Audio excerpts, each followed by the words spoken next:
दोस्तों, स्वागत है आपका आज की बेहद बड़ी और महत्वपूर्ण खबरों में। आज हम आपको लॉकडाउन 5 व देश भर से जुड़ी तमाम बड़ी खबरें बताने वाले हैं, इसलिए वीडियो में हमारे साथ अंत तक बने रहिए।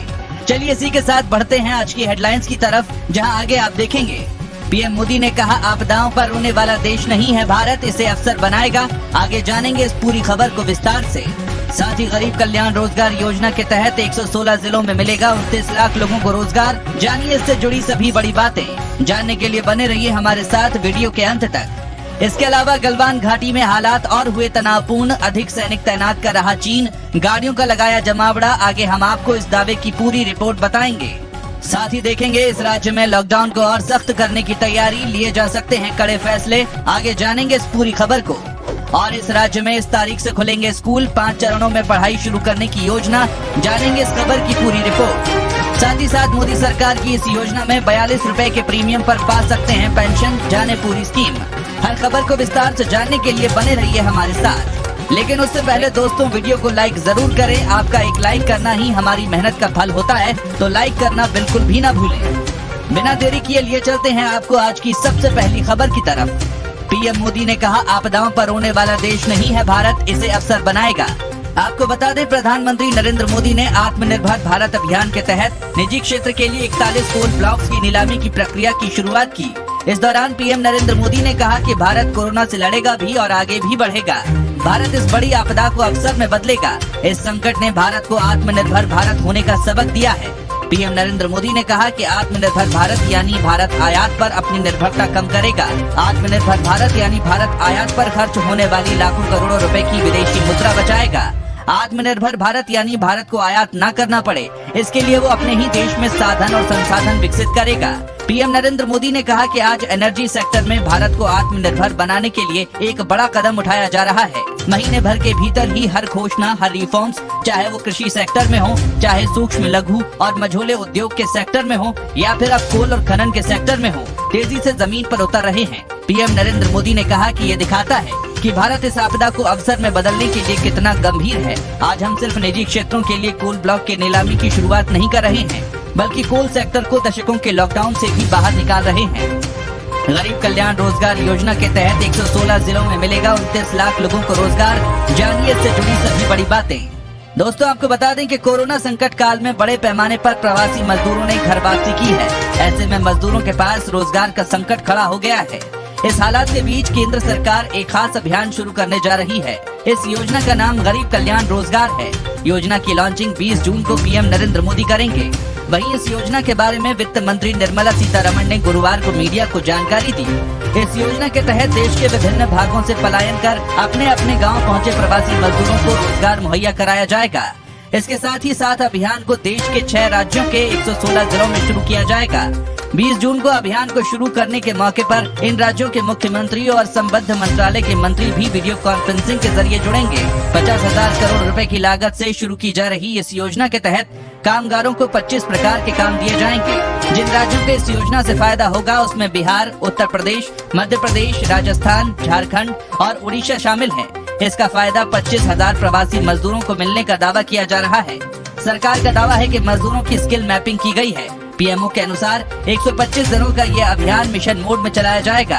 50,000 करोड़ के फंड से एक तरफ प्रवासी श्रमिकों को रोजगार देने के लिए विभिन्न प्रकार के 25 कार्यों को तेजी से कराया जाएगा। वहीं दूसरी ओर देश के ग्रामीण क्षेत्रों में बुनियादी ढांचे का निर्माण किया जाएगा। गलवान घाटी में हालात और हुए तनावपूर्ण, अधिक सैनिक तैनात कर रहा चीन, गाड़ियों का लगाया जमावड़ा। भारत और चीन के बीच लद्दाख पर सीमा को लेकर तनाव बना हुआ है। चीनी सेना सोमवार को भारतीय सैनिकों के साथ हुई मुठभेड़ के बावजूद अब तक गलवान से पीछे नहीं हटी है। बुधवार को इसी सिलसिले में दोनों देशों के बीच मेजर जनरल स्तर की वार्ता हुई। हालांकि बातचीत बेनतीजा रही। बताया गया कि अगले कुछ दिनों में सेना अलग अलग राउंड में तनाव सुलझाने पर बात करेगी। हालांकि इस बीच एक अफसर ने दावा किया है कि चीन गलवान में सैनिकों के साथ अपनी मशीनरी और हथियार भी बढ़ा रहा है। इसके अलावा बख्तरबंद गाड़ियों का काफिला भी सीमा पर जमा हुआ है। द टेलीग्राफ अखबार ने सरकारी सूत्रों के हवाले से दावा किया है कि चीन 6 जून को हुई मेजर जनरल स्तर की वार्ता के तहत अब तक पीछे नहीं हटा है। चीनी लगातार गलवान में अपने सैनिकों की तैनाती बढ़ा रहा है। ऐसे में तनाव की स्थिति अभी बरकरार रह सकती है। बता दें कि लद्दाख सीमा पर चीन और भारतीय सेना के बीच जारी टकराव पर आर्मी ने अब तक ब्रीफिंग नहीं की है।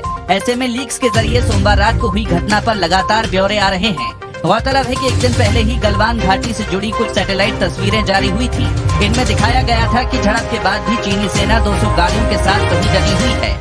हालांकि चीन को करारा जवाब देने के लिए भारतीय जवान भी अपनी सरजमी पर मुस्तैदी से तैनात हैं। तस्वीरों में नजर आ रहा है कि चीनी वाहन घाटी में लगातार सैन्य गतिविधियां कर रहे हैं। चीनी सैनिकों ने चोटी के 200 मीटर के पास अपना कैंप लगाया हुआ था और विवाद के बाद भी चीन यहां से हटने का नाम नहीं ले रहा है। पंजाब में लॉकडाउन को और सख्त करने की तैयारी, लिए जा सकते हैं ये कड़े फैसले। दोस्तों, आपको बता दें कि पंजाब में कोरोना वायरस के लगातार बढ़ते मामलों को देखते हुए राज्य सरकार लॉकडाउन में और पाबंदियां लगाने की तैयारी कर रही है। पंजाब में लगभग 43,000 लोग बीते एक माह के दौरान बाहरी राज्यों और विदेश से लौटे हैं। स्वास्थ्य विभाग के अधिकारियों का मानना है कि राज्य में बाहर से लौटे लोगों के कारण ही कोरोना का फैलाव तेजी से होने लगा है। इसके अलावा बाहर से आए लोगों द्वारा क्वारंटीन के उल्लंघन की घटनाएं भी बड़ी संख्या में सामने आ रही हैं। जानकारी के अनुसार केंद्रीय गृह मंत्रालय भी राज्यों से मिल रहे फीडबैक के बाद लॉकडाउन को और सख्त कर सकता है। इसके तहत केवल उन्हीं लोगों को घरों से बाहर निकलने की अनुमति मिलेगी जिनका नौकरी या कामकाज के लिए बाहर निकलना जरूरी होगा। बाजारों में भीड़ पर अंकुश लगाने के लिए परिवार के किसी एक सदस्य को ही घर से बाहर निकलने की अनुमति होगी।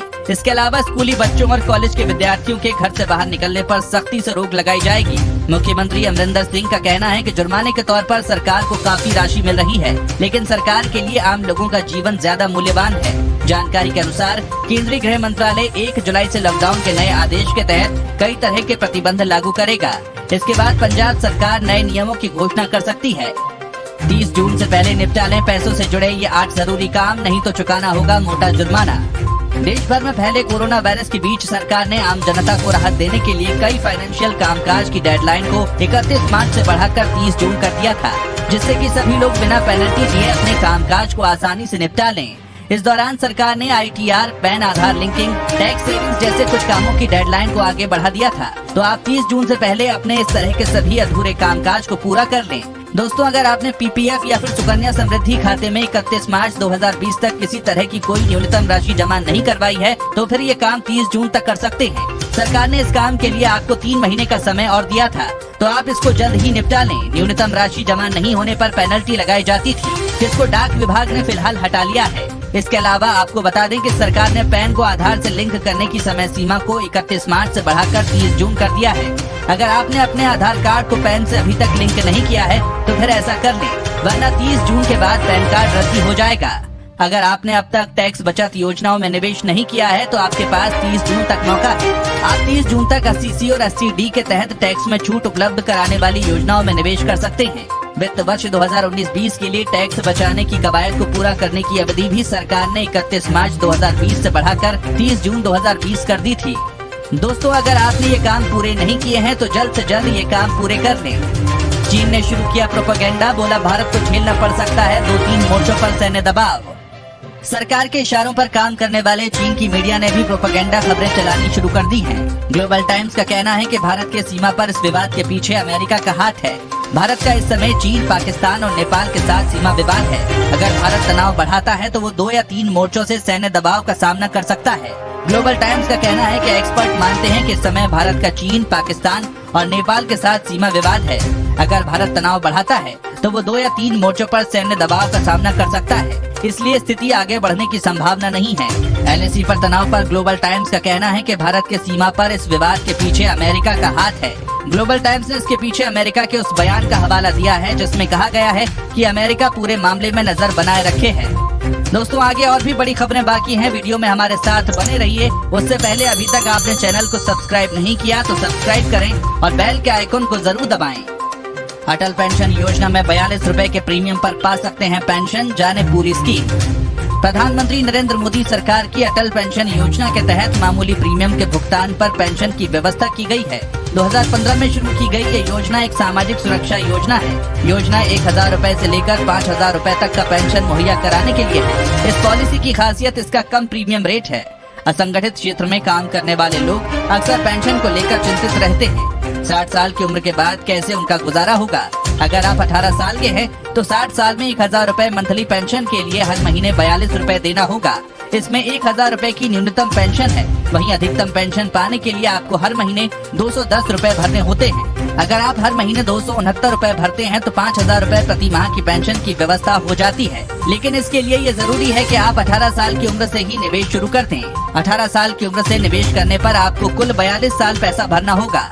अगर आप 40 साल की उम्र में निवेश करना शुरू करते हैं तो 1,000 रूपए की पेंशन के लिए आपको 291 रूपए और 5,000 रूपए पेंशन के लिए 1,454 रूपए हर महीने जमा कराने होंगे। इस योजना में निवेश करने वाले व्यक्ति की मृत्यु होने पर उसकी पत्नी और पत्नी की भी मृत्यु होने की स्थिति में बच्चों को पेंशन मिलने का प्रावधान है।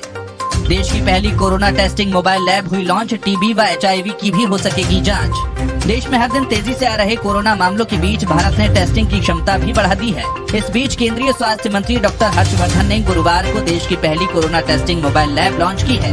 ये दूर दराज के इलाकों में तैनात होगी। ये मोबाइल लैब प्रतिदिन 25 RT-PCR टेस्ट, 300 ELISA टेस्ट कर सकती है। खास बात यह है कि ये लैब टीबी और HIV की जाँच भी कर सकती है। इस लैब की लॉन्चिंग करने के बाद स्वास्थ्य मंत्री ने कहा, हमने कोविड टेस्टिंग की लड़ाई 1 फरवरी से एक लैब से शुरू की थी। आज देश भर में हमारे पास 953 लैब हैं। इन 953 में से लगभग 699 सरकारी लैब हैं।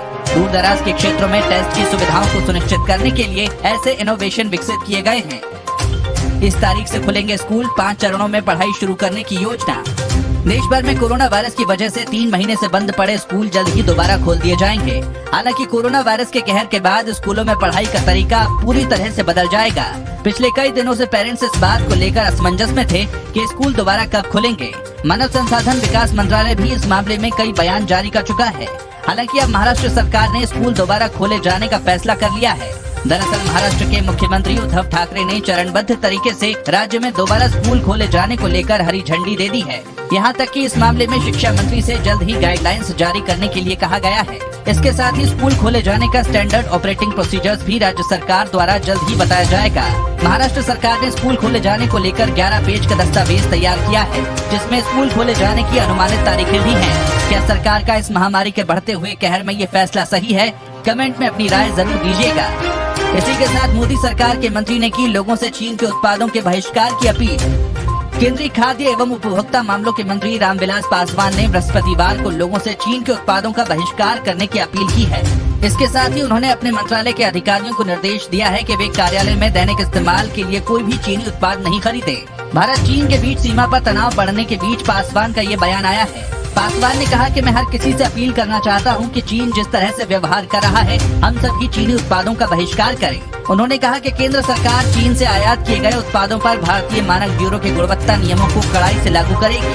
पत्रकारों से बात करते हुए उन्होंने चीन से दिए और फर्नीचर जैसे स्तरहीन उत्पादों के अवैध आयात पर चिंता व्यक्त की है। उन्होंने कहा कि BIS द्वारा निर्धारित गुणवत्ता नियमों को सरकार सख्ती से लागू करेगी। उपभोक्ता मामलों के मंत्रालय के तत्वावधान में BIS ने अब तक विभिन्न उत्पादों के लिए 25,000 से अधिक गुणवत्ता नियम तैयार किए हैं। दोस्तों, क्या आप भी चीनी उत्पादों का बहिष्कार करते हैं? कमेंट में अपनी राय जरूर बताएं। तो दोस्तों, ये थी आज की कुछ महत्वपूर्ण और ताज़ा खबरें। उम्मीद करते हैं इससे आपको काफी कुछ महत्वपूर्ण जानकारी मिली होगी। बस इसके बदले में इतना ही चाहते हैं कि आप इस वीडियो को अपने सभी दोस्तों और रिश्तेदारों के साथ फेसबुक पर जरूर शेयर करें, जिससे वो भी दिन भर की बड़ी खबरों से अपडेट रह सके।